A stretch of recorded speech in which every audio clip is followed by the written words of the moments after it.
mindset. It's a powerful thing. It determines what you say, the path that you take, what you do. And if mindset is a combination of will, your intellect, and your emotions, are one of those things overriding the other when you make decisions? Are your decisions hard to make? Do you often feel like you're in limbo?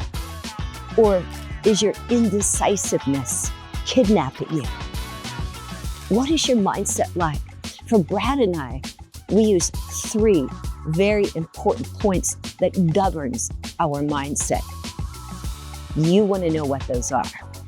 There's a story in Scripture that I find extremely important.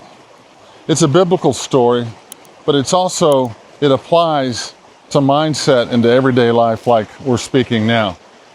So let me share the story on mindset. Jesus speaks of 2 houses. He said that one house was built on sand and the other house was built on stone, meaning that one house has a foundation of sand that can be moved, and the other house has a foundation of rock that cannot be moved. So one has determination, the other one does not. So if you consider this story, the house in the story is the goal that we're trying to attain. You know, I want to be in shape. I want a business. There's someone I want to marry. There's a life that I want to create. I want a stronger spiritual life, whatever that is. But in the story, he speaks of a few things that are going to occur once you decide to build a house. See, the house on the sand is easy to build in the beginning because you don't have to clear anything. You don't have to move rocks and stumps out of the way. You can just simply start building a house. But there's a difference in a foundation and the build and the structure of a house. Both houses on a normal day look exactly the same. Most people saying, hey, I've got a dream or a vision to do this, look exactly the same. And the way Jesus mentions it here is he says, they hear my sayings and they do them. That was the house on the rock. They hear my sayings and they don't do them. That was the house on the sand. So liken the sayings to the dream and the commitment you have. I have a dream and a commitment, and I'm going to do that dream and commitment. I'm going to follow through, and my house is going to be on a rock. I have a dream and a commitment, but I'm just talking. I really am not committed. That house is on sand, and it's going to wash away because he said there's a storm coming. Both houses get a storm. Hey, we're not getting out of life without having to deal with obstacles and situations. That's just part of life. But what I find is that as the going became tough, the house on the sand fell when the storm hit it. So what could the storms be? Well, number one, I believe is lack of vision. I believe that the vision that we had to create this thing, whenever the storm came, it's really not what we wanted. So the house fell. On the rock, we have a vision. I want to be in shape. I want to marry a certain person. I want to build a business. I want to work on my spiritual life, whatever that is. And when the storm came, when the problems came, when the no vision tried to come in, this house stood. Whenever friends came against you or people said you can't do it, trying to steal your vision, the house on the rock stood. So in other words, they kept going. The number 2 point that I see for the house that fell, house on the sand, was procrastination. You can't procrastinate a day. Right now is the day to start. Today is the day to start. Not tomorrow, not next week, not when things get better financially. Right now. So for one house, you see procrastination. That's the house on sand. For the house that's built on the rock, you see someone it's more of action. I'm going to take action today. I'm going to do it right now. I'm not going to wait.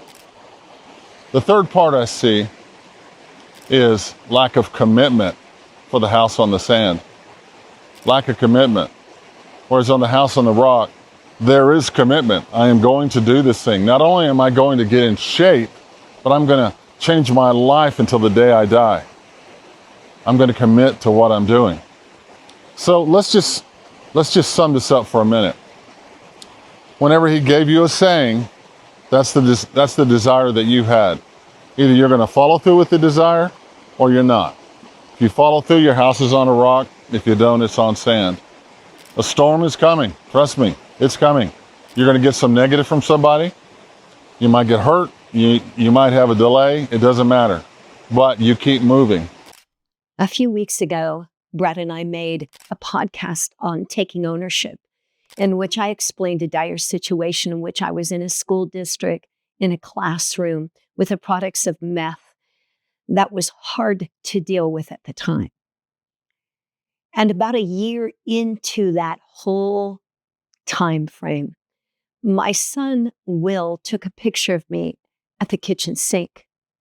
And about a week later, I looked at that picture and I could not believe my eyes. I could not believe how much weight I had gained, probably about 40 pounds.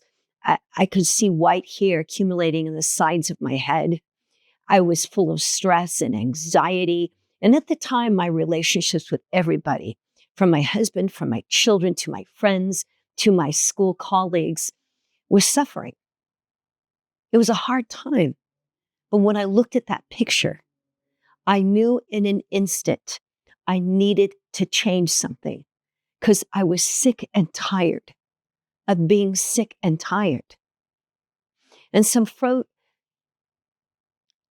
from there, I decided I was going to change. I created a vision of me teaching at some point in time that allowed me to be happy and to grow. Well, I created that vision, but as I went into the second year in this classroom, I was always told, no, you can't get out of this job. You can't get out of this job. So I found myself procrastinating and telling myself why I couldn't get out of that job.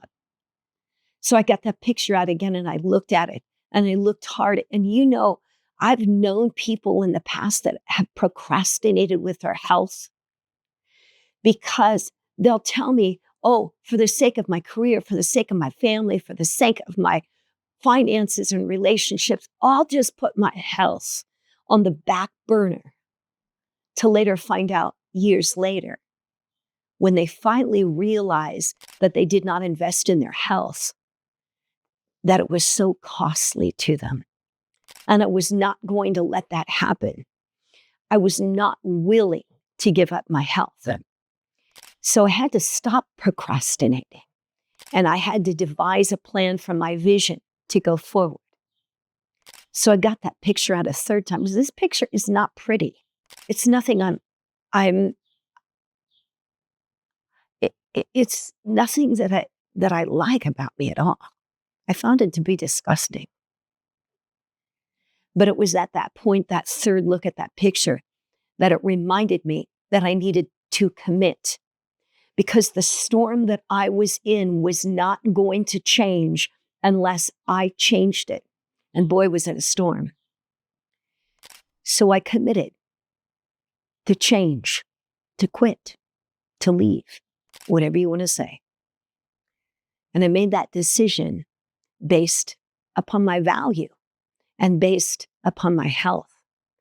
So there is something to be said about vision, about procrastination, and about fully committing, not halfway, fully committing, so that your house can stand firm on a rock and be prepared for the next storm. I want to take just a second and share a thought on mindset. Mindset can change. Don't think that your mindset is going to stay the same way. As you mature and as you start to understand your will, your emotions, and your intellect, along with the divine, you can start to see that you can change your mindset. A negative mindset can become a positive mindset. A mindset that only sees failure can start to see success. You can start to see possibilities. It makes me think of the story of David Goggins, and many of you have followed David Goggins. He is a phenomenal fitness teacher and a trainer who's overcome personal adversity to a level that many people would have quit, but he kept going. And there was a point when he was an exterminator, and he was wanting to join the Navy SEALs. And he had to lose 106 pounds in less than 3 months. He had to come back at 6'1", which was his height, and 191 pounds. And he just simply willed himself to do it. He ate differently. He worked out continually. He now had a vision and a goal. He had something he was going for. His mind was set on him being a SEAL. And guess what? He made it happen. So I want you to consider the same for yourself. This is not something to where you're stuck for the rest of your life the way you are. Don't buy into, that's just who I am. Buy into, this is the potential that I have to be. So, as we were talking about mindset, as we're walking to the car, why don't you let me walk here? I can't do it. Can you carry that? As we're heading back to the car, and Sharon is so short you can hardly see her. But this was something that she and I have both dealt with, that we made a determination, because I know a lot of people around us think that we overdo it and we're fanatical, but I'm telling you, nothing occurs until you get excited. Nothing occurs until you determine. Nothing occurs until you set your mind. You got to set your mind. I'm telling you, the only reason you're not achieving, or the only reason we're not achieving and doing the things that we need to do, is because we're listening to other people. We're listening to the negative that's inside us. We're letting those limiting beliefs get in the way. And the one thing I want to say is the fact that I like to use the reverse of those two words. Set your mind to your dreams, to your vision, and then be determined to have your foundation on a rock, not something that falls apart. And it might mean many, many things and many, many changes, but a well worth one that will drive you to living on a rock.